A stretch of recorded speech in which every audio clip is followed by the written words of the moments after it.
May I make a suggestion? I'm sure you will, Mrs. Columbo. Someone else could have been in the room. He fired the shot, and he missed. Or maybe Carmichael fired the shot, and then the other guy got the gun and killed him. Murder. It's just a suggestion. Why did he telephone his intention to commit suicide? And what about the galosh, the rubber in the fireplace? Chief Inspector, I think you really are going to help the police. I bet you're enjoying yourself more than you want to admit. I'm having the time of my life.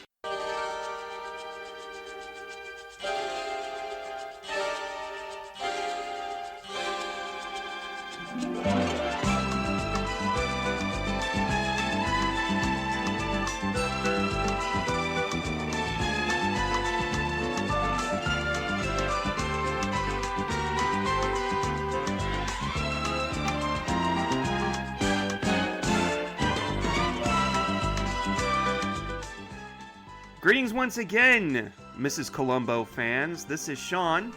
Is there such a thing as Mrs. Columbo fans? I mean, there's not even a podcast dedicated to the show. Well, but there's this only is 13. Steve, by the way. Okay, sorry. There's only 13 episodes, so, you know. And we're fortunate enough to only have viewed 2 to the point. So there's one left. There's one left on the swinging wheel of the 60s. No. Or, I'm sorry, 70s. No. So, God. So we are going to talk about the Mrs. Columbo episode, Murder is a Parlor Game. Yes. Okay, which I don't understand quite where the title comes from, but No. we'll get there, I guess.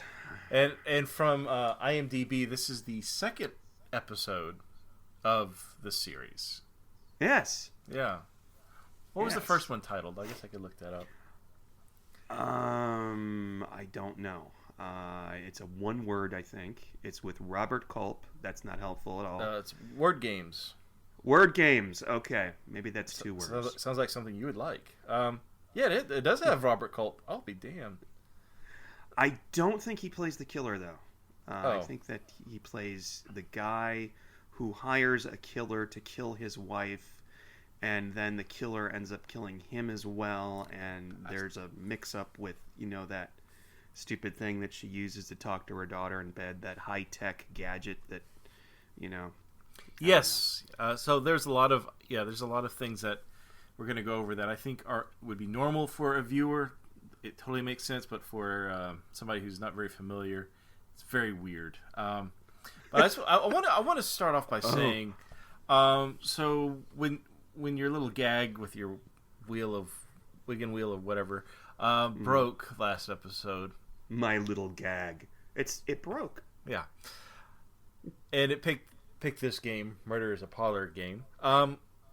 So I went into trying to find this episode. Now, I easily found that was on season 3 disc set. Okay. Okay, I was going to talk about this too, but go ahead. I know exactly what you're talking about. So I'm looking at the, inside when you open up the DVD case has the list of the episodes. And I see at the very bottom of the back says, a bonus episode, Mrs. Columbo, Parlor Game. I'm like, okay, so it's on the 4th disc, right? Exactly what I thought. So I stuck in disc 4. It's a 4-disc set, so the last disc. Stick disc 4 in there, and I have to watch the stupid, unskippable Universal Studios.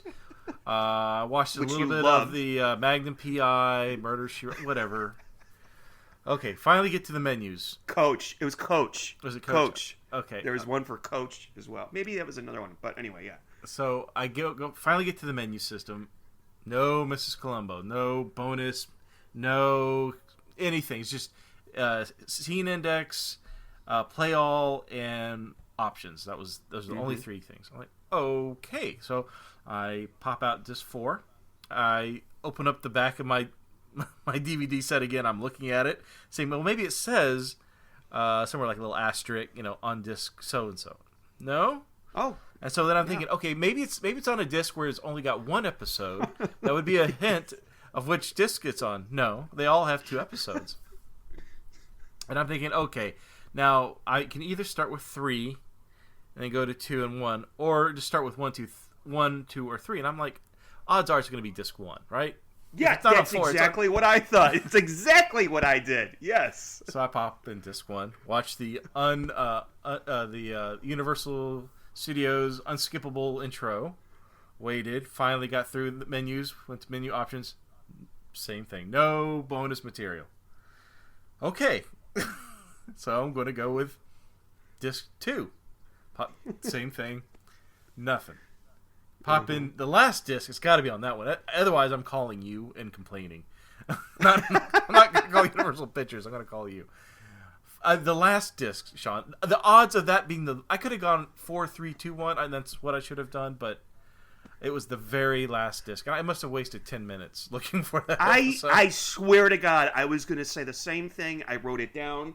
I wrote, this is the note. I said, why the holy hell doesn't the packaging say what disc this is on? Why on 3?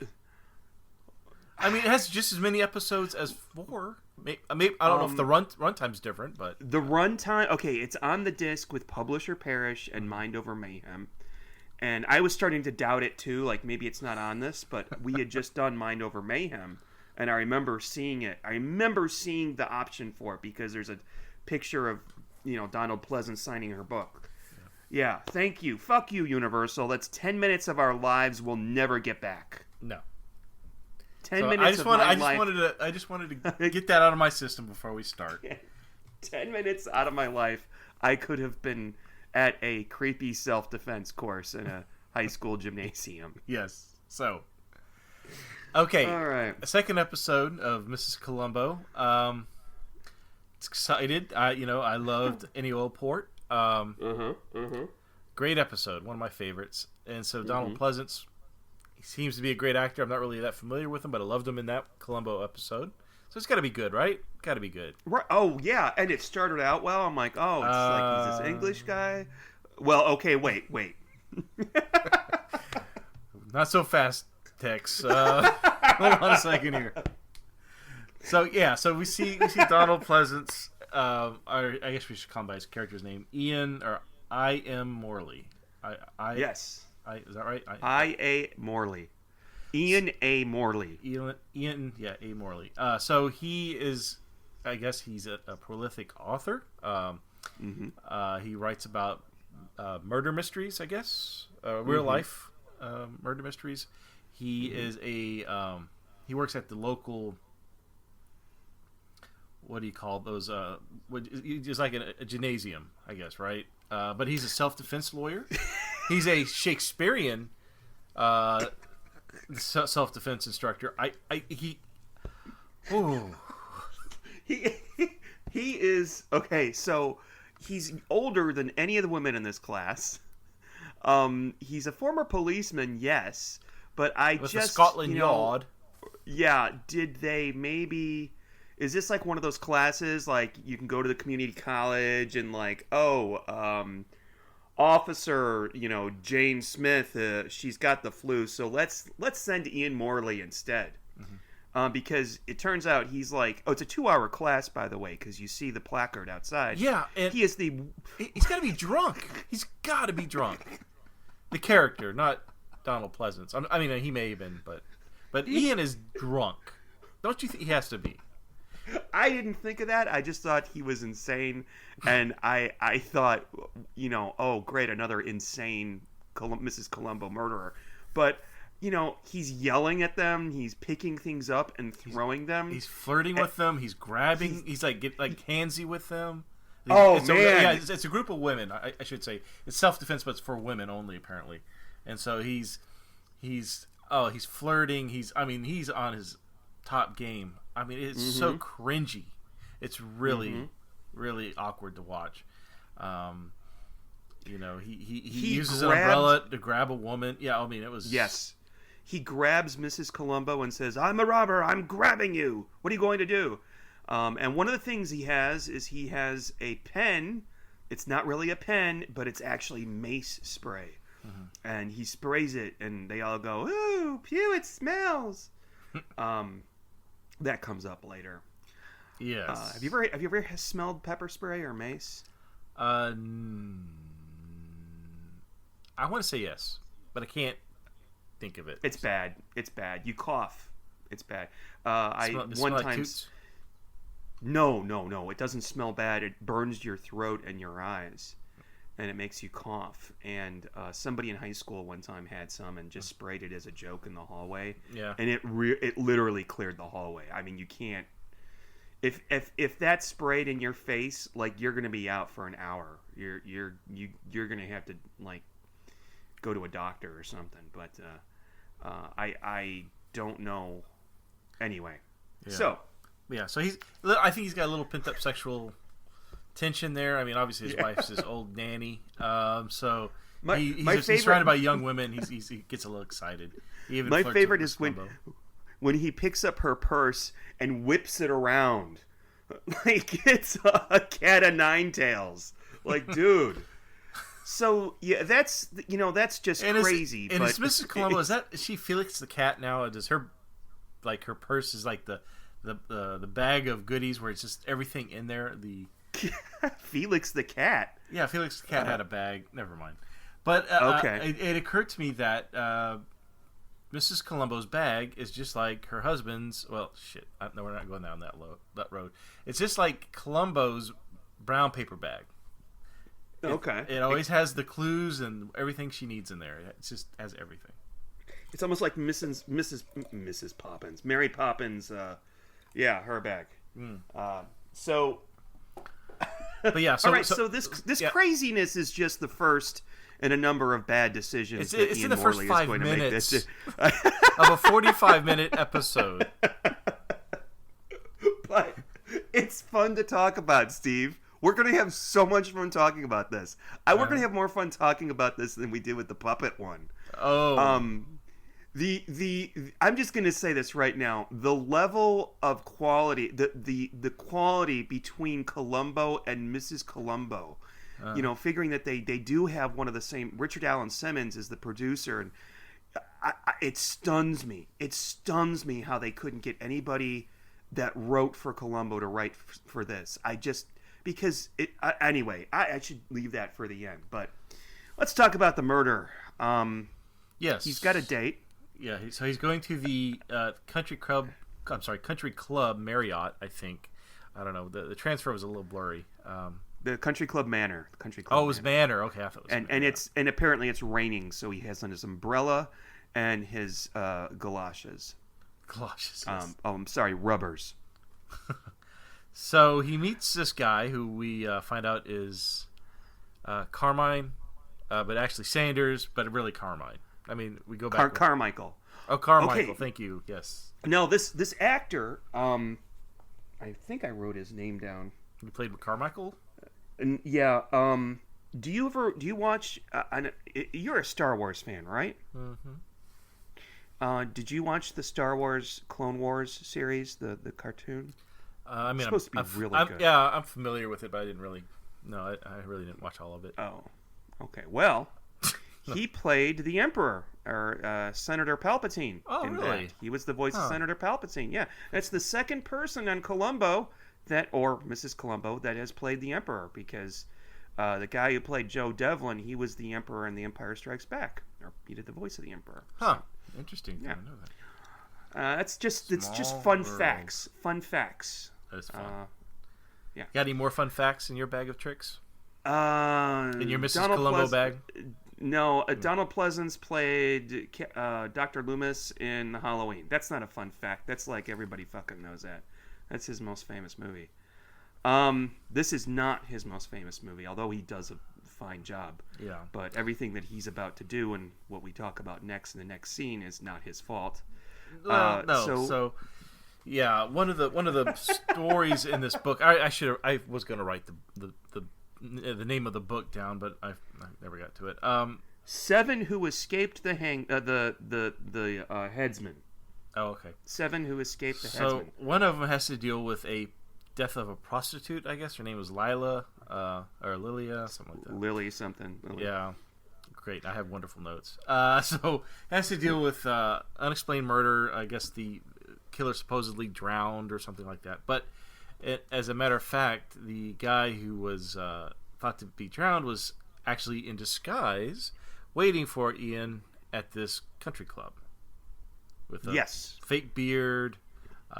What else did he have? A fake mustache. Yeah. And he invites him to sit down, have some brandy. And it's this really posh-looking library apartment. It's an apartment, apparently. But that's an apartment? And then, because later on they explain, he rented the apartment. I thought they were at a country club. It says Country Club Manor on the front, but maybe that's just the name. Because it's the reason it's an apartment that I remember this is because they talk about the fact that he rented that.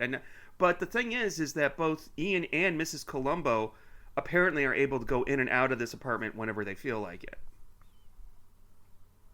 I think I'm 100%. Are you sure it's not like a room, like a study at a kind of like a No, because then it wouldn't be private because somebody would be able to. Because remember when she first sees him? The second time she sees him at the scene of the crime, she's walking out of another room and she says, "Oh, there's nothing in the rest of this place. It's all empty." And then later on, when Ian is talking to Sergeant Boone, they're in the victim's real apartment. So.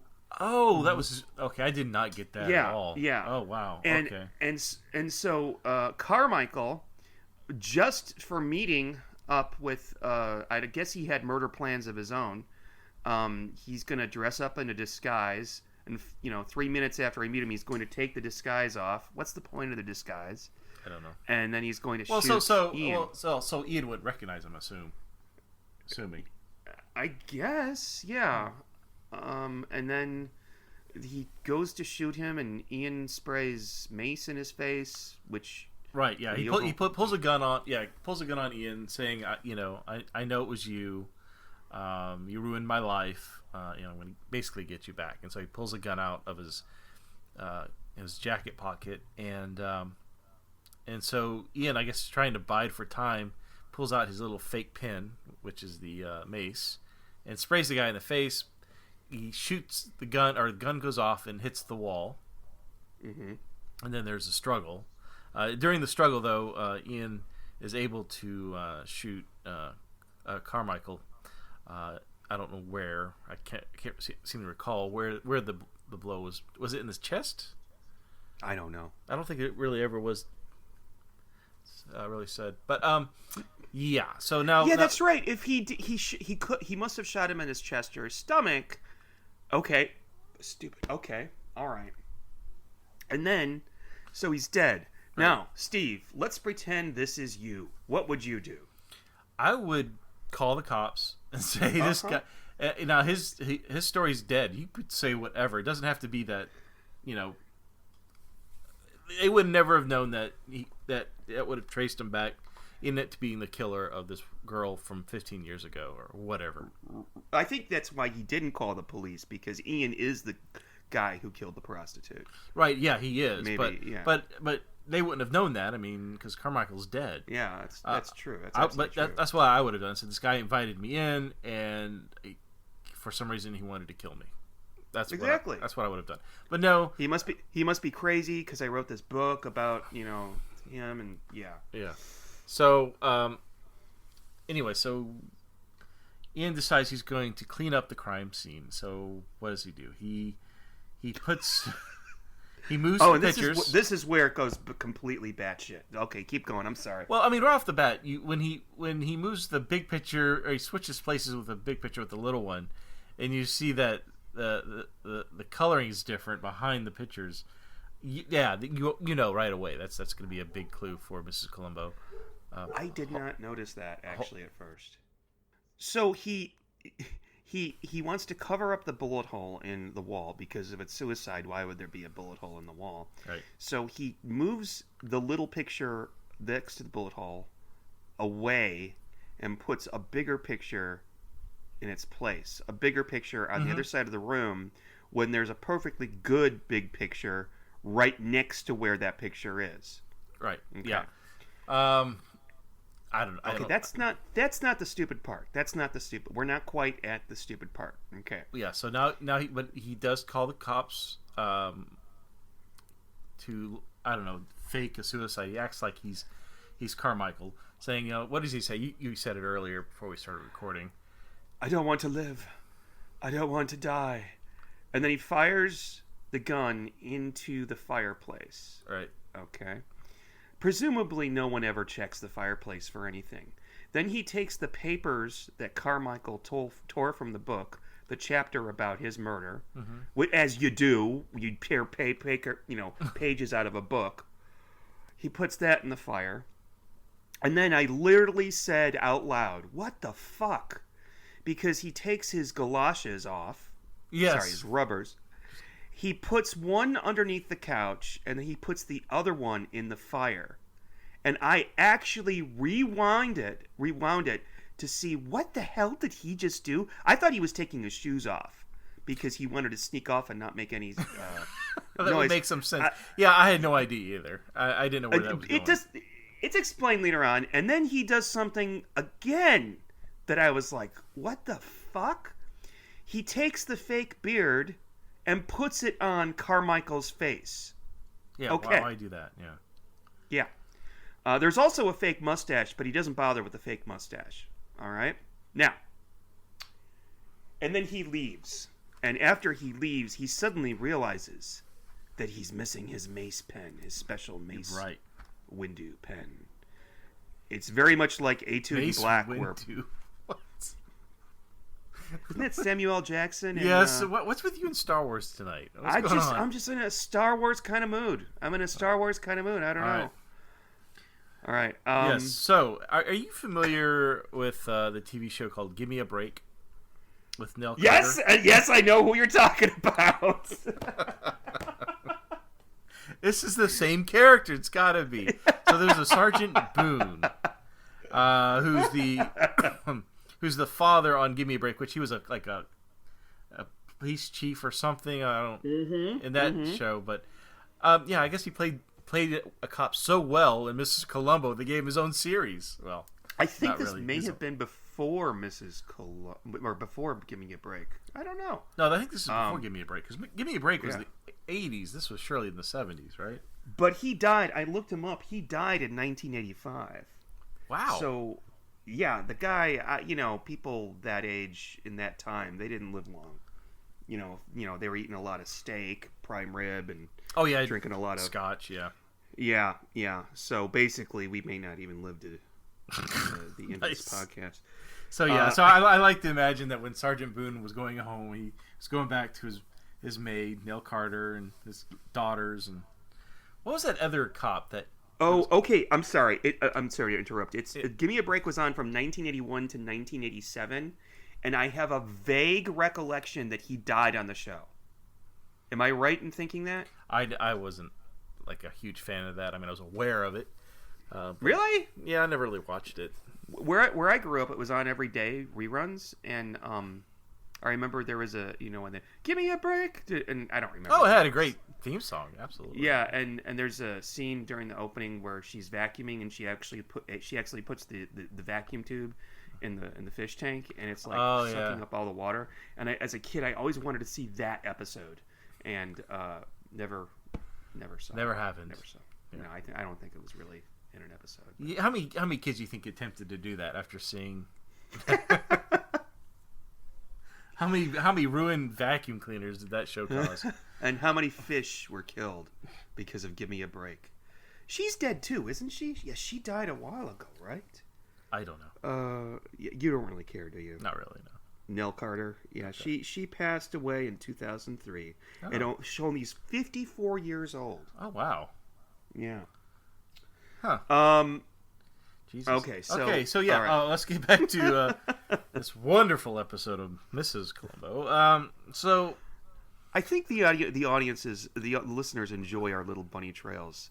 I was so. editing our podcast for Forgotten Lady. Yeah, earlier today. I want to talk to you about that. So we spent about 10 minutes talking about Super Mario Brothers, and then there are 5 minutes talking about prostate cancer. But I'm sorry, keep going. I'm sorry. Last weekend we didn't record, and I was lonely. I missed you, so I snuggled up with a cocktail, and downloaded one of the episodes and just listened to it and had a great time. But there was a part where I ramble on about absolutely nothing, and I remember talking to you about this, whatever I was rambling on about, and thinking at the time, while recording it, he'll surely edit this out. No. You left everything in. Oh my God. You know what? The only things that I edit out of this are the pee breaks that we take. Oh God. There is something that you said when we were doing Forgotten Lady. You said you called her Vivian Lee. Yes.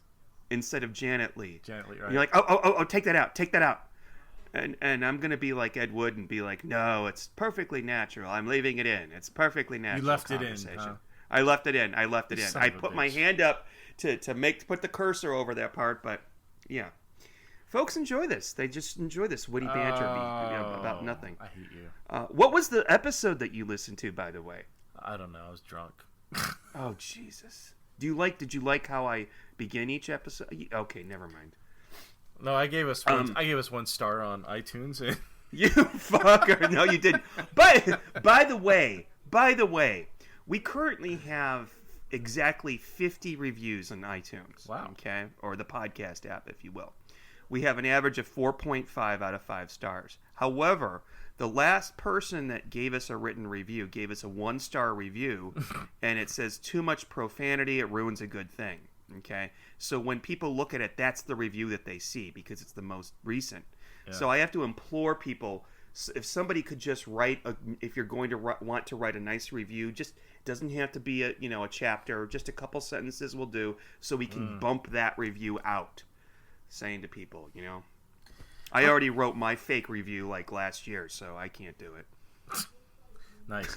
So, Ian Ian goes back to the crime scene after the cops have been there because he's looking for that pin, that capsule, and that's when he bumps into to Kate, and of course he realizes that she's really onto the case. She seems to have a pretty quick wit about her. He finds her. He's very nervous around her throughout the whole thing, and I don't really understand why he's initially so nervous with her. He had to be drunk that first night. That's the only. But anyway, so he's trying to distract her because she automatically picks up on the picture thing. Why does she pick up on it though? What makes her think that the picture looks better over there than there? Why? It was because the coloring of the wall was different behind the pictures. It was lighter. And so I didn't catch that part. So the big picture, when he moved it to where the small one is, the small one didn't cover up the lighter of the back of the wall where the big one was covering. So she picked up on that stupid murder. Okay. Yeah, and then that's when she noticed the bullet hole. Why does the Rembrandt picture have a shadow where it shouldn't have a shadow? So she's picking up all sorts of things, and of course that makes Ian really nervous, and he invites her out to lunch or tea. So they go to this tea place, and they have nice little banter back and forth. It seems. I like to think it was Barney's Beanery they went to. Barney's Beanery as a tea lunch.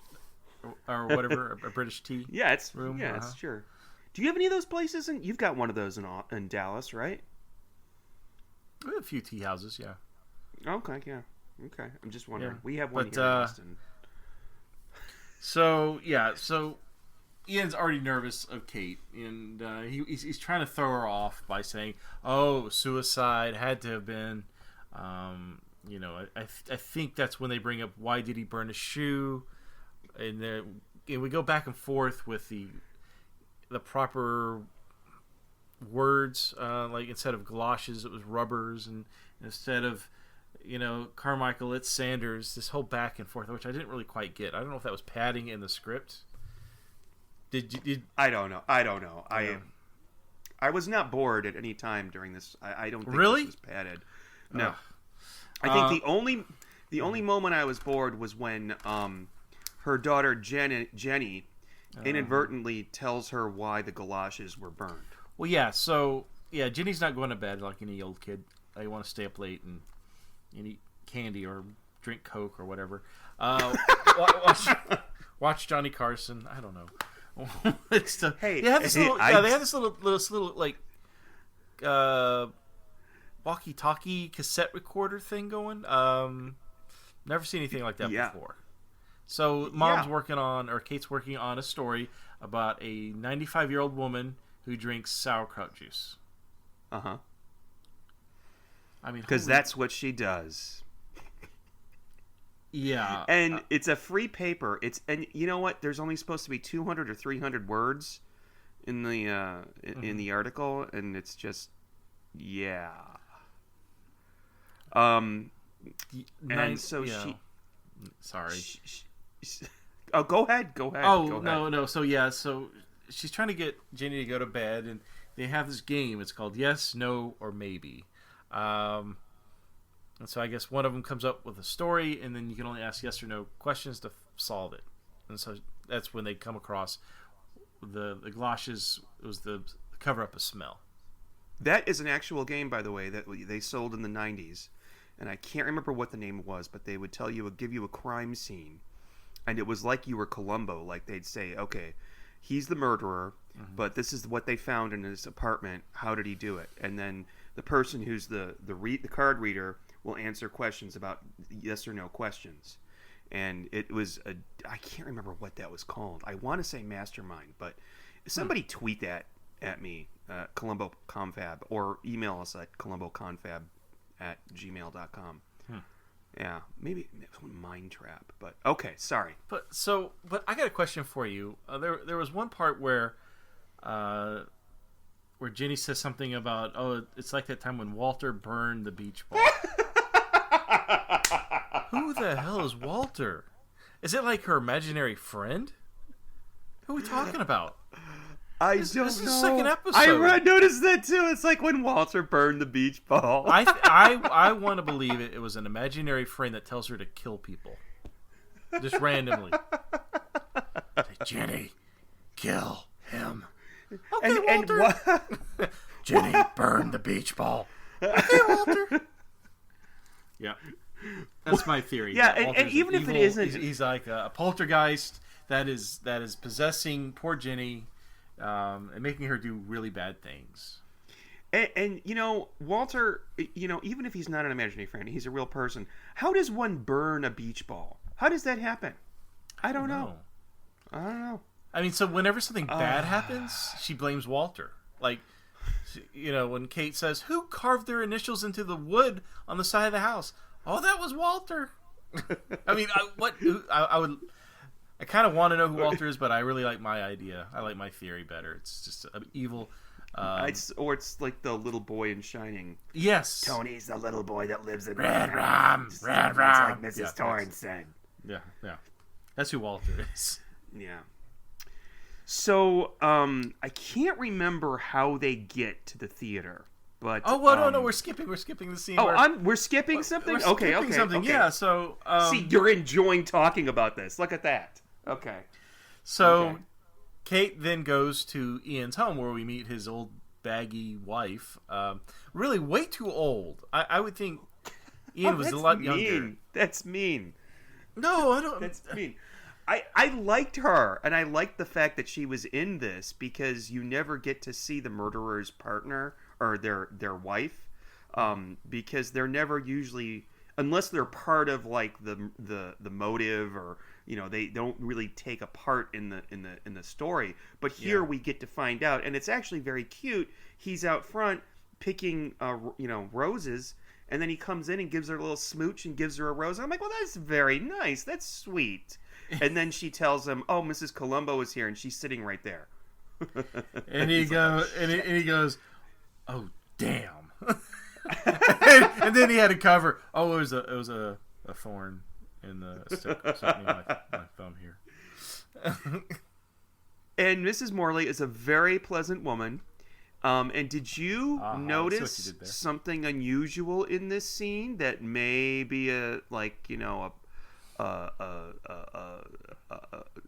portent of, if I'm using the right word, of something from the 90s episode?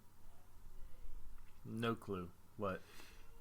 So I think twice Mrs. Columbo comments. Oh, marmalade. She really enjoys the marmalade, which is what's her name tried to kill her with. Right. And rest in peace, Mrs. Columbo. Yes. I'm sure that has nothing to do with it, but That's interesting. But it was funny. I will say this: the scene where Ian is toasting his or buttering his toast and putting marmalade on. He's like overdoing the marmalade because he's just so engrossed with Kate and so just concerned that she's there. He's just not comfortable around her, and he's definitely not comfortable with her being in his home, and he's nervous. He's trying to cover up. I mean, it's so obvious who's the killer.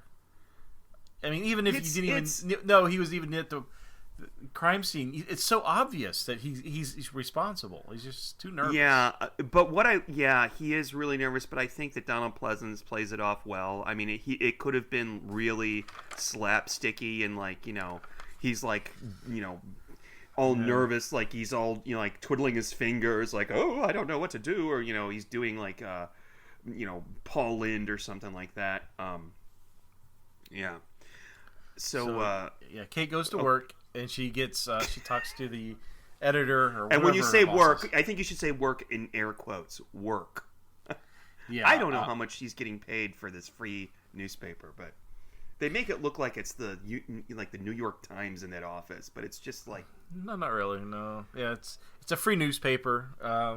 What was it called? The Daily Advertiser or some shit like that. The penny saver.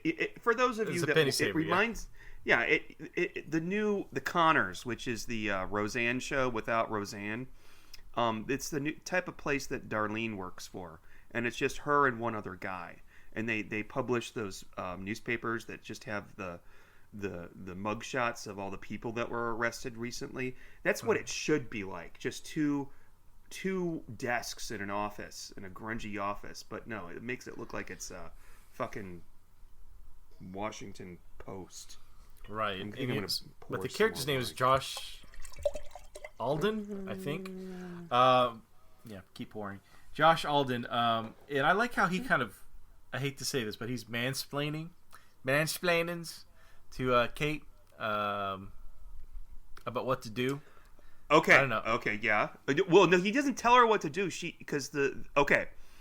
The authorities say that underneath the fake beard on the corpse were traces of something. I can't remember what it was called.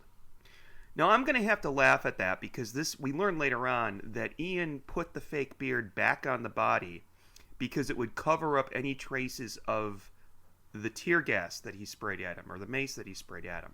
Mm-hmm. Okay? So he explains to her, her boss explains to her what that is. And when he does, she makes the connection to Ian and how he had that mace in the self-defense class, and that's probably when she realizes it's him. When why would he be hanging around the crime scene afterwards? Now, you say mansplaining. I don't think that's mansplaining. You don't think so? You said the same thing when we did. Stop mansplaining to me, okay? Stop it. You said the same thing to me when we did the puppet one. You said that he was mansplaining. No, in other words, but he was not mansplaining. He was just explaining something to her because he was in the army and that man. Type of. And he knew about that. It's not like he was trying to correct the way that she said something. Probably hates that the new doctor's a woman. Jeez. No, it's not. Oh, he got the wrong end of the stick all wrong. But okay, sorry. Okay. So she knows that Mace is involved, right? And, I think this is where she starts putting the connection together. And during that time, Ian actually goes back to the apartment and runs into Sergeant Boone.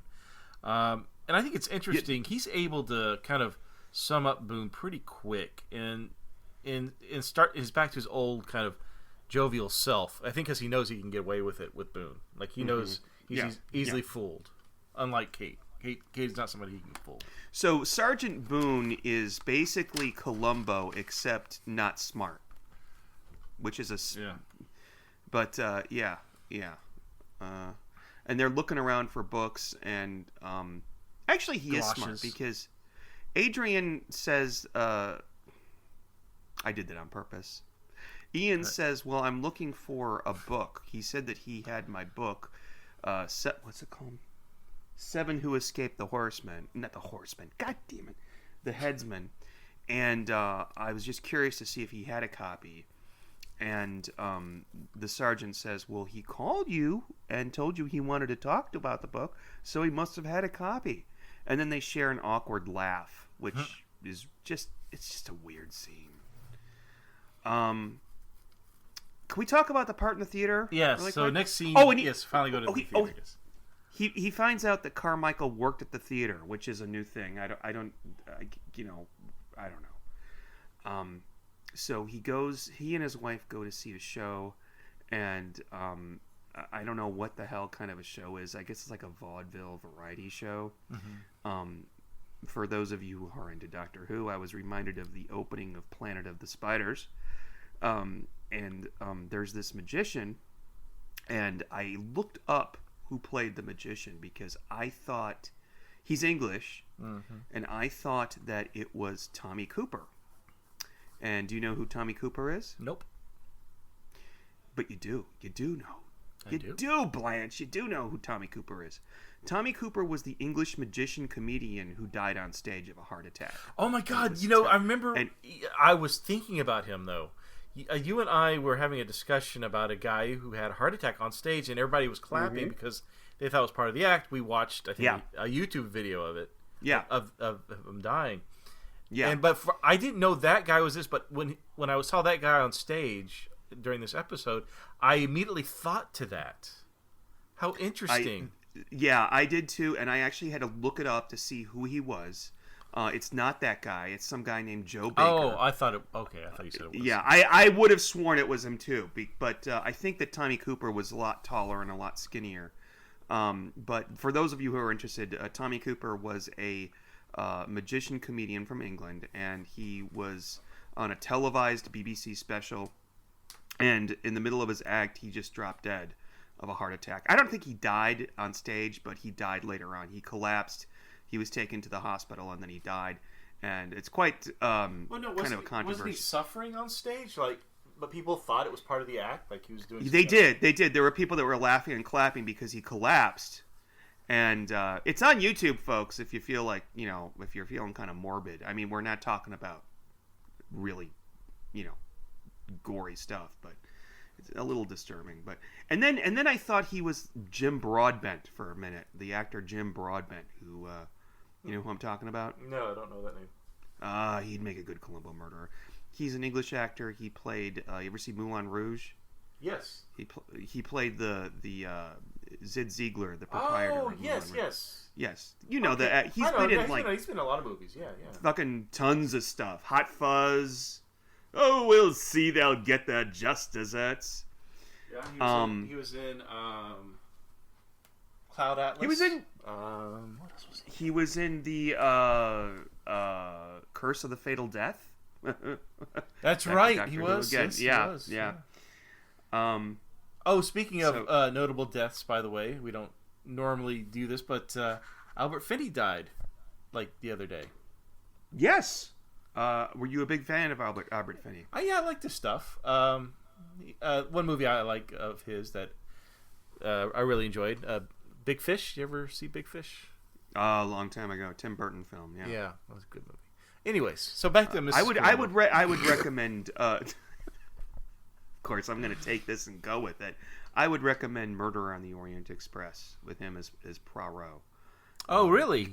Yeah, you couldn't even fucking tell that it was him. He did such a good job as Poirot. Way better than what's his name that just did it. Oh God, who was that guy? Just did Kenneth Branagh, who did not suck, but he just was not Albert Finney as Hercule Poirot. Yeah. So Okay. sorry, Bunny Trail. Yes. So somehow or another, Kate gets picked to be the assistant to this magician. Wow. I mean, Kate gets around. She does. What's she doing at the theater? Who's taking care of Jenny? Who, I just don't understand. Like, I mean, Kate knows everybody. I mean, Kate is in Groundhog's Day, and she knows everything about everybody in this little town. Maybe she's actually solved this murder. Like, maybe she's been interviewing people for 300 days, and she finally solved it. Maybe. Happy Death Day, that slasher movie. Did you see her boots? Can I just say the boots? No, I didn't pay attention to her boots. No. She had some fantastic boots on. They were like knee-high boots. They were polished and black. Oh, very nice. Of course, I shouldn't talk about boots because then I'll say, "Oh, white trash," and then somebody will be upset and leave a. What? Oh, the one time I said it was white trash to wear cowboy boots in the office, and then somebody.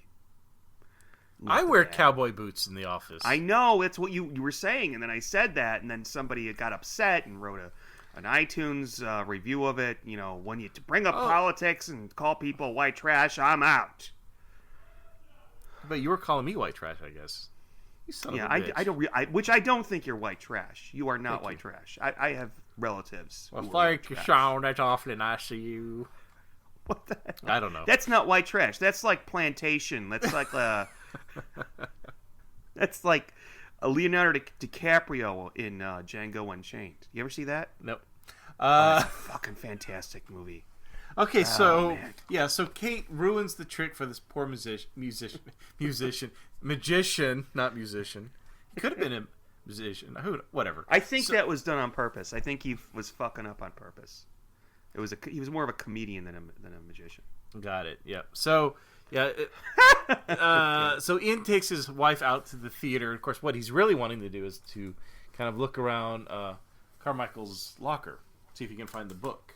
So he goes there and he sees there's a lock on. I guess he goes backstage, excuses himself to go to the bathroom or something, but actually goes backstage, finds the changing room, and finds Carmichael's locker, and it's locked. His locker is locked. Mm-hmm. And he picks it. And so he doesn't see anything in there, and so he goes back and he sees Kate on stage, and he's just annoyed to see her. And so he asks his wife, "Let's go home. I'm not feeling well. I got a headache." So as they leave, Kate, I don't know if Kate is paying attention to this, but she bumps into them in the front hall of the theater. Basically, she says, "Oh, I was already back there. I found his book," and it wasn't a clue that was brought up, but I thought it would have been when Ian says, "Oh, he locked it up. Why would he lock it up?" And Kate says, "Oh, he didn't lock it up. I put a lock on it." But I thought that would give away that he was looking for it. Oh, right? Because how would he know it was locked? How would he know the locker was locked? Interesting. But it never got brought up. So.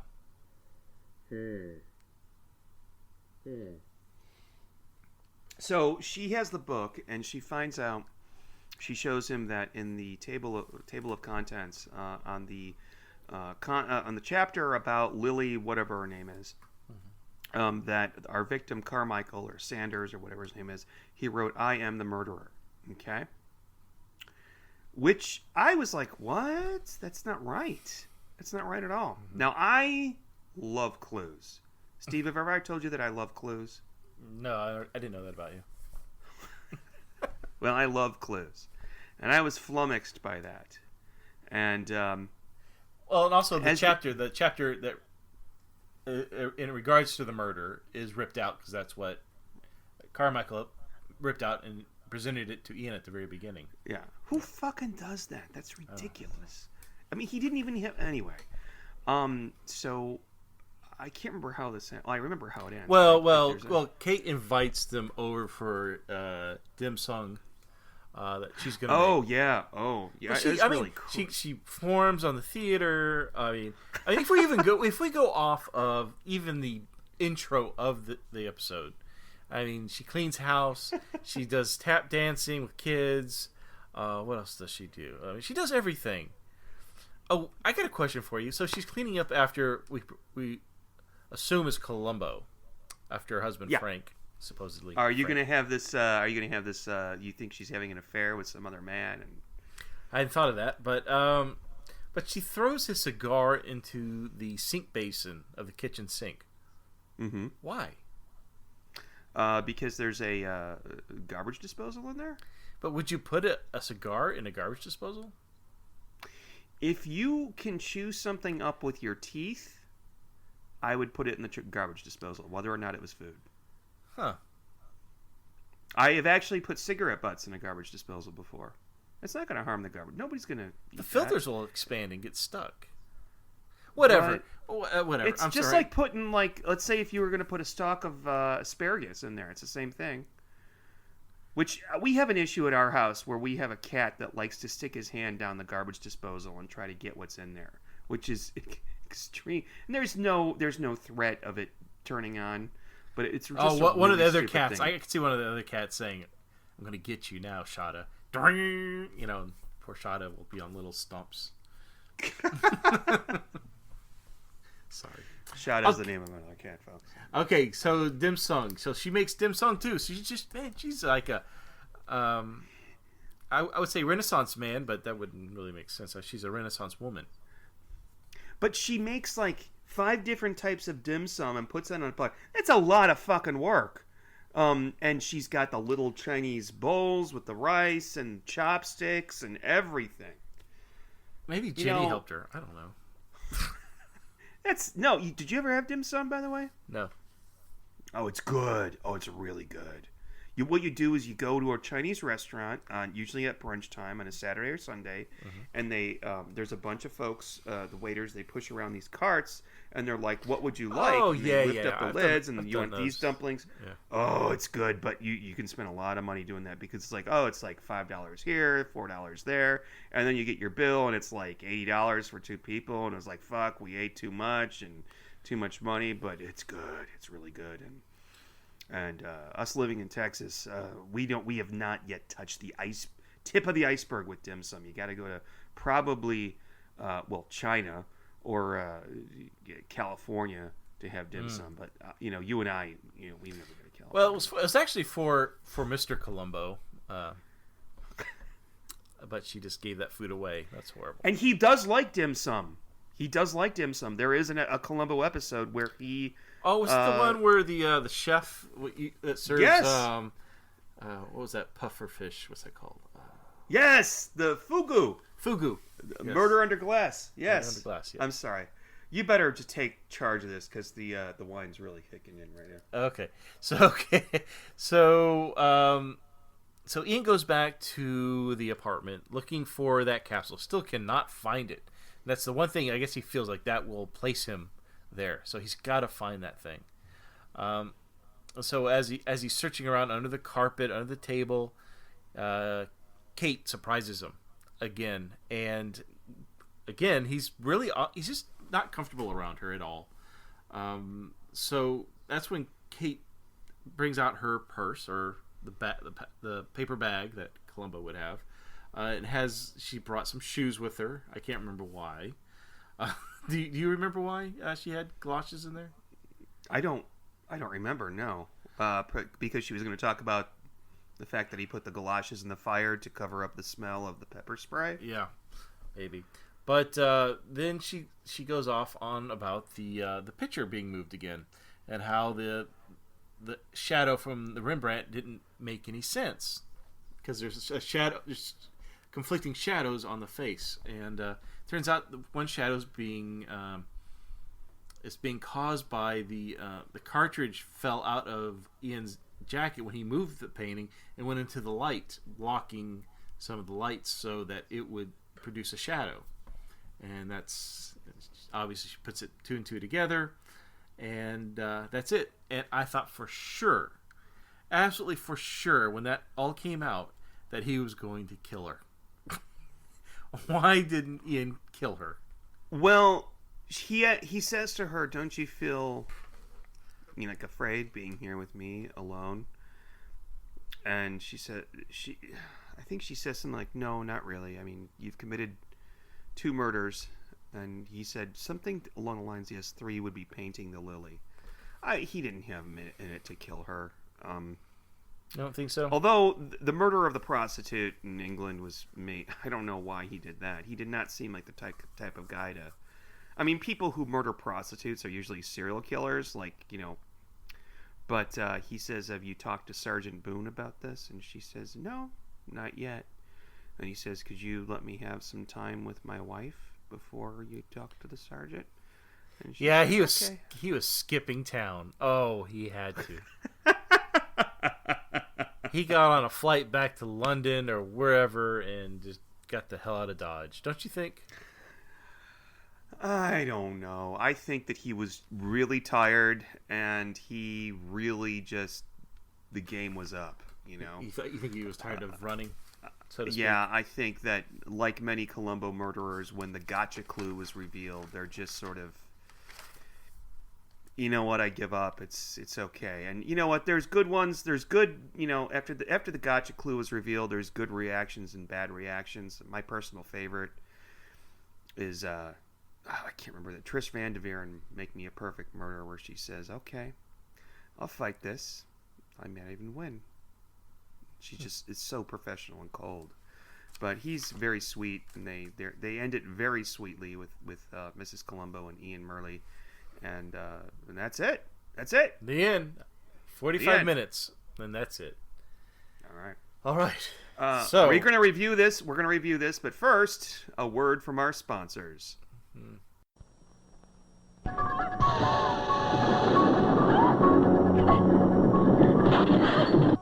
I think he'll come back.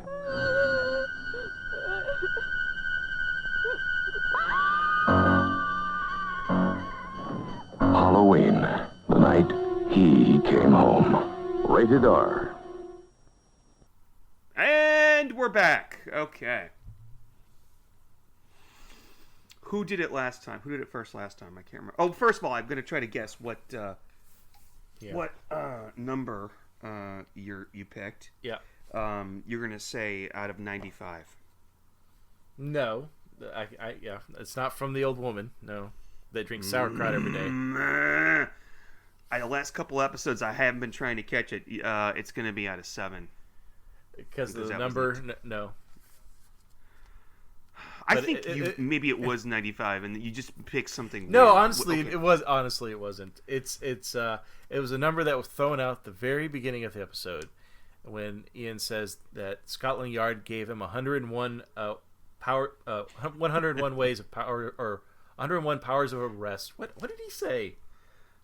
I forgot what he said exactly, but Scotland Yard trained him 101 ways for powers of arrest, or something to that effect. So that, sir, is your number 101. What would you rate this? All right, Steve. Oh, my turn. Okay. Well. No. I'll go. I don't remember who went I last. think Okay. you went first last time. I thought this episode was pretty boring. I didn't enjoy it. I didn't. I think Donald Pleasence was perfect in Any Old Port. I thought that was great. It was well acted. The character in this one, I just didn't. I don't know. I didn't feel any sympathy for. It just felt like, I don't know. Maybe because it was the short time of 45 minutes. I don't know, but I did not enjoy this, and I do not want to see this again. So, I'm trying to think of what did I like. I mean, pretty much there were a couple of funny scenes with Donald Pleasant in it, but it just wasn't enough to really save it for me. I don't know. I guess it's not the worst thing in the world. So I don't want to give it too low of a score. Let's see. I'd give it, let's say, a 482. 482. No, I'm sorry. 42. 42. 42. Out of 101. Okay. Well, you know what? I was mildly surprised to say that I liked this more than I thought I would. Wow. Because the first 10 minutes are absolutely stupid. For a gentleman who used to be a Scotland Yard inspector, he commits. It's just stupid. Okay, like, why he wouldn't even have to burn the galoshes? I mean, he hides one underneath the sofa, burns the other one, and then calls the police to make it sound like Carmichael killed himself right then and there. That was needless. He didn't have to do any of that, and then Carmichael would have been found like days later, and the smell of the pepper spray would have been long gone. Okay? Yeah, I mean, why was he in such a hurry? I mean, yeah, he could have left the crime scene and let somebody discover the body weeks later. Yeah, and the clue.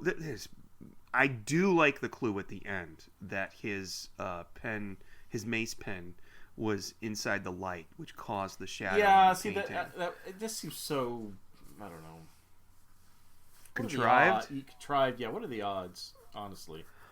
Well, it's kind of like that episode with when Columbo pretends that a pearl from a pearl necklace fell down an umbrella. Dagger of the Mind. It didn't happen, but Columbo staged it and then made them think that was the proof. But I think it's a great gotcha clue. I really do. I think that's a really good gotcha clue for an otherwise shitty murder. It was like, out of everything that we've watched for this, it was the shittiest murder that I have seen. And I'm even counting the one with Robbie the robot. Okay. It was terrible, but you know what? Everything after that just it to me was almost like a traditional Columbo episode, because this guy's like kind of a dork, and he was like literally he wouldn't get angry at Mrs. Columbo, but you could tell he was afraid of her. I enjoy the fact that we get to see his wife. She has no part in the plot whatsoever. She's just sort of a supporting character. So I think based on some other podcasts that I listen to, this gets no love, but I don't know. I thought it was okay, so I'm going to give it a 72. All right. It's very it generous really of you. it is a little generous, and I thought that I was going to give it less, but now when we talk about it, I like it more than I did. I do want to know, though, do you like this one better or the Riddle for Puppets better? The Riddle for Puppet. Yeah, I like the puppet one much, much more. Really? Oh, yes. Oh, the best thing that one had going for it was the dark subtext regarding sexual abuse and mental problems. And quite possibly the first, not the first, but the idea of a possessed doll. I mean, it's Twilight Zone covered that, but I like it flirting with that idea, even though paranormal is not really a part of Columbo or Mrs. Columbo. It was still the doll was not possessed. It was all in his mind. He was just fucked up. Yeah. All right. Okay, so I did not enjoy it, but I did enjoy a film that is relatable to this episode. Last time I visited you, Sean, I visited you down in Austin. You made me watch a movie called Murder by Death. It was a Neil Diamond film.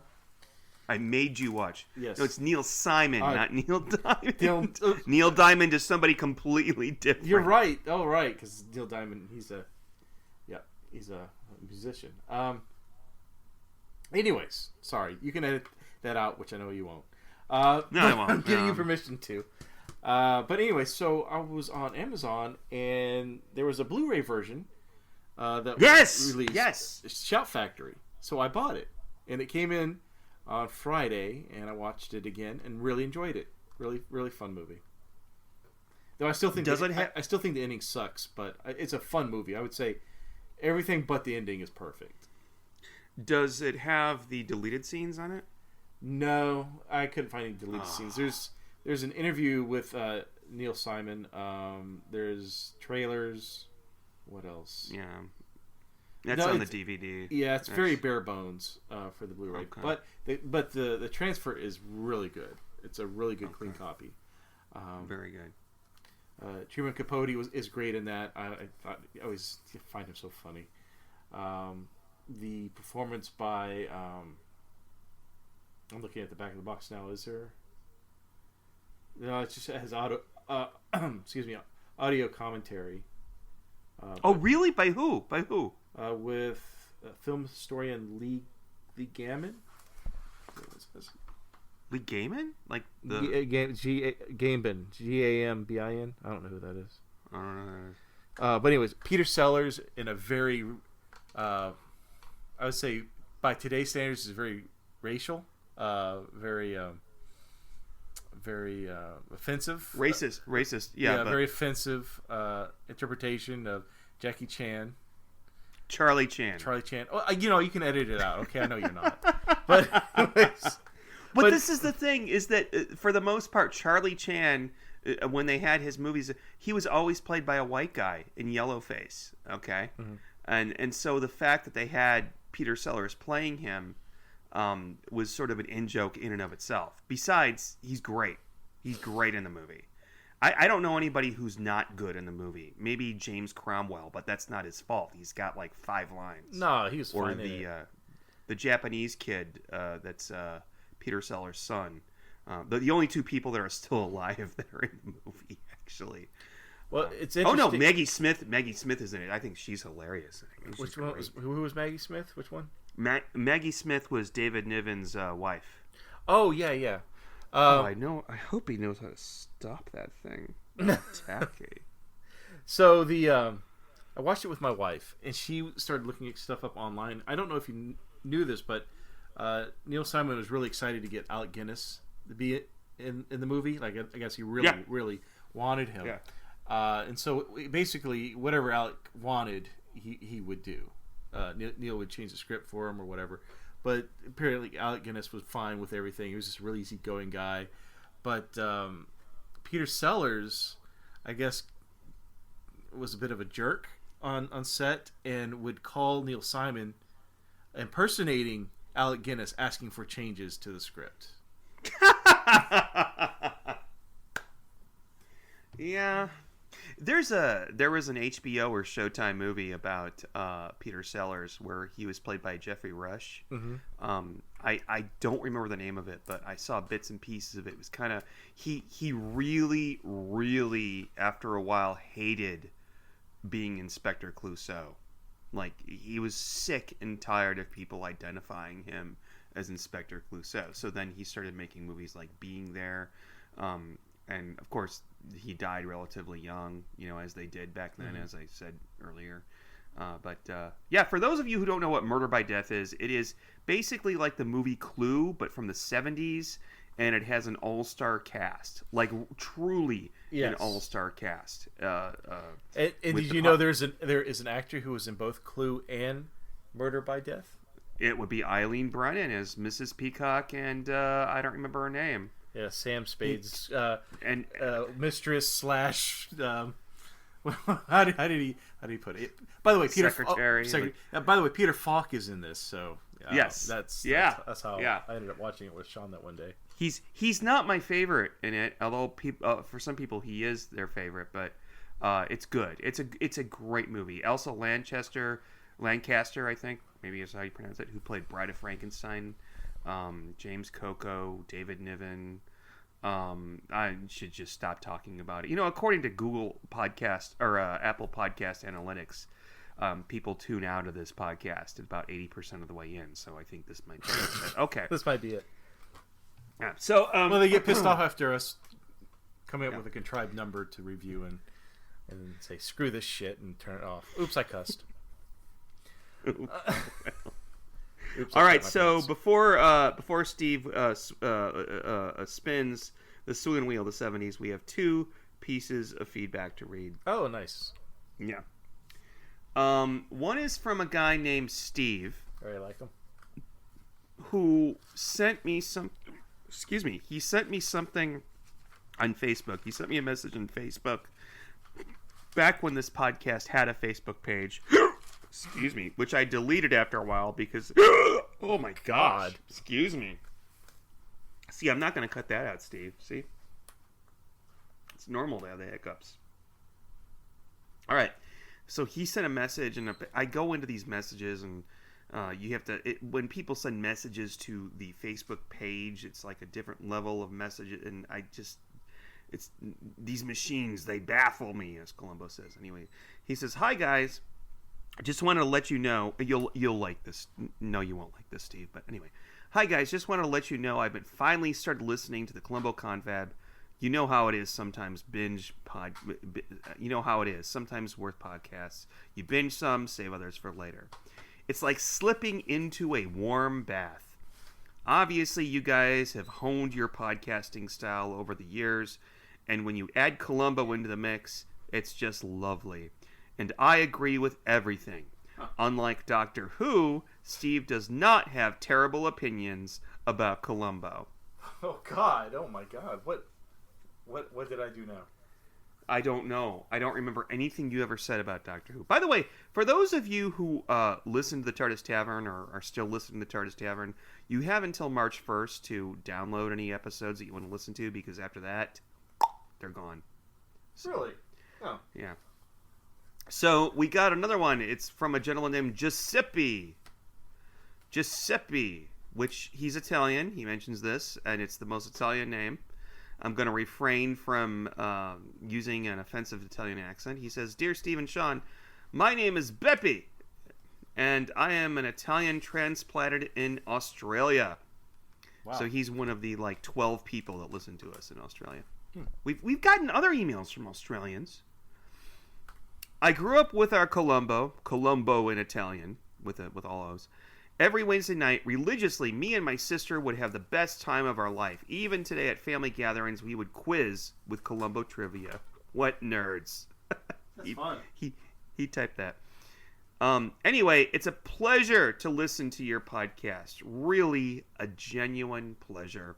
I travel a lot for work as I sell wine. And that's when my ears perked up, really. Yeah, right? Wow, I sell wine.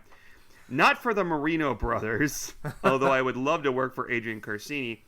And you guys make my day in my car a better one. I love when you pick on Cher Denise. We are all in this together. Thanks a lot, and please keep doing what you're doing just like you're doing it. Of course, as any Columbo nerd, I have a favorite murderer. Jack Cassidy. What a dick. Woohoo! I'm going to second that. What an elegant devil. Did you what say a I'm style. going to suck on that, or I second No, I'm that? going to second that. I'm going Okay. to second that. You said, what a dick, second and that. you said, I'm going to suck on that. I didn't. I'm sorry. Keep going. Steve, I don't know where your mind is sometimes. I think you just really need help. Anyway, the other day, fumbling in an old record store, I found a piece of history which I wanted to share with you. I bought it, no need to say. I don't have a record player, but it doesn't matter. Check out the attachments. Enjoy it. Looking forward to the next episode. All right, so he bought a record album that is Live from Hollywood, Shirley Jones and Jack Cassidy. Oh, wow. And on the cover of it are Shirley Jones and Jack Cassidy in director-style chairs with their names on the bottom. Jack Cassidy looks very young and handsome. Shirley Jones is there. And he took pictures of the back of it, which I can't read unless I take my glasses off. And I want to thank him for this. This is actually really cool. And I think I'm going to tweet it. And if you want to look at it, you can go to on Twitter, on the old tweet thing there, on the Twitter, and where we're birds. You can go to @ColumboConfab, and I'll tweet a picture of it, of the album cover. Whoops, sorry, that was my phone hitting the table. So that was really cool. Giuseppe in Australia. There's like 10 people with. Okay, so this is. Excuse me. Sorry. See, I'm not gonna edit this out. Why? I'm not gonna You're edit gonna it. leave 'Cause that we're in? just we're two normal people. I hiccup. You sneeze. We don't want to make them think that, because if I edit it out, they'll think that we're snobs. They'll think that we're like Hollywood snobs. They'll think that we're Adam Carolla or anyway. God, I'm drunk. Okay. I stopped listening. So but So yeah, I only get about 80% on these podcasts. So I turn it off. About if you want to follow the podcast on Twitter, you can go to at Columbo Confab, and every once in a while I'll post something, and mostly it's just announcements of the episodes. I want to bring up something about Sharon Denise. So you sent something. Oh God, yes. Okay, this is good. The other night, and I didn't know what the hell I was reading. At first, I thought you were sending me, because sometimes you'll send me the really funny reviews on iTunes.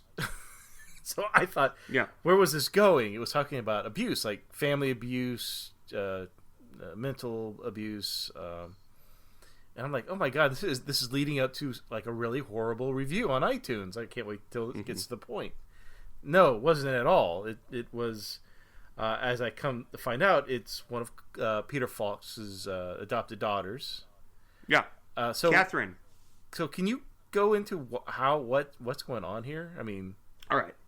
So I follow. I'm part of a couple different Columbo groups on Facebook, and there's a Facebook group called the Catherine Falk organization. Obviously, that is his daughter. She is a supporter of the elderly, like hospice, not hospice necessarily, but supports the elderly, helping the elderly. And I don't know if I want to read it. Yeah, I mean, it's basically calling Sharon Denise out. Like really bad. Like it's just one big long rambling paragraph of all of the pain that Sharon Denise caused her family and all of the efforts that Sharon Denise went through to stop Catherine from seeing her father, Peter. Apparently, it's bad. So if bad not for Catherine but for Sharon Denise, and if you go to Facebook, go to the Catherine Falk. I just said it and I forgot it. The Catherine Falk, Catherine Falk organization on Facebook. Oh, and mostly she posts things about helping the elderly and all that, but she did go off very badly. I think apparently that when Peter Falk was very old and he had dementia, Sharon Denise was not allowing her children or his children to see him or to support him or give him the proper care that he needed. I know I read many years ago, obviously before he died, that he had an episode where he was just up on the street walking around yelling. Sharon Denise did not want to get him the help that he needed. Obviously, he did need help, and Sharon Denise is neither a doctor nor a nurse, so I don't think that. It just paints a picture that the last years of Peter Falk's life were not very pleasant. God, and she sounds. I mean, yeah, I would not surprise me. But God, Sharon Denise sounds just really horrible in this. It makes her episodes even hard to watch now. Yeah, it does. It does. It colors my view of her performances on the show and how she acts. And when I look at her, I mean, I didn't like her in the first place. I never cared for her as the actress. A Trace of Murder, she fucking ruined that. So I don't know. It's interesting. It's gossip, but I don't know. Life, we all have drama in our lives, and when you are an actor and you're fairly wealthy and you have children and a second wife, this type of drama and bitterness is bound to happen. And still sad though. Yeah. All right, so we're ready to do the swinging wheel of whatever, and we are doing the swinging wheel of the 70s, Steve, because since you got a Mrs. Columbo episode, you get to have a 70s one as sort of like a make up for it. Okay. Yeah. Reparations, as they say. All right. So Steve, go ahead and swing the swinging wheel of the 70s. Woohoo!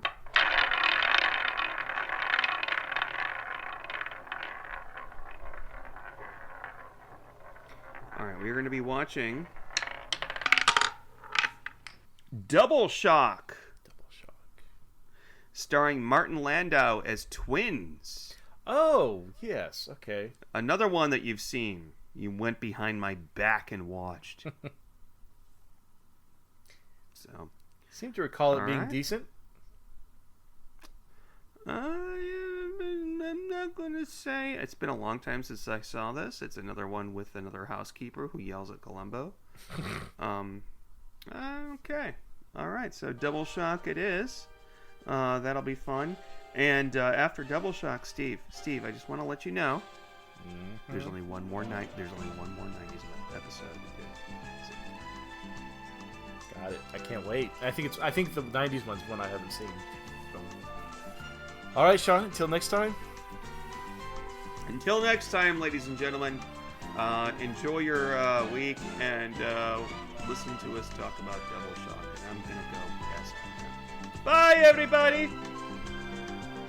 Bye.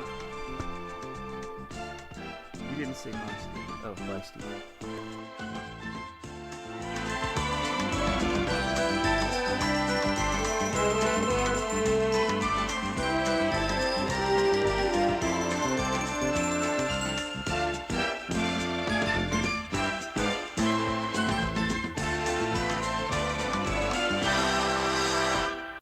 Thank you for listening to the Columbo Confab podcast. To email us with a comment or question, write to columboconfab@gmail.com. Follow us on Twitter @columboconfab and look for us on Facebook. If you're enjoying the show, please leave us some happy reviews on iTunes. I love clues. Hello, I'm Sean, and I'm the host of the 1001 Movies podcast, based on the book 1001 Movies You Must See Before You Die. Each episode, I randomly pick a film from the book and spend about 10 minutes talking about its director, the cast, the genre, and my personal thoughts on the merits of the film. Each delicious yet bite-sized episode contains information about a film from practically any genre, any country, or any year. Check us out on iTunes and we'll send you free cookies. Some restrictions apply.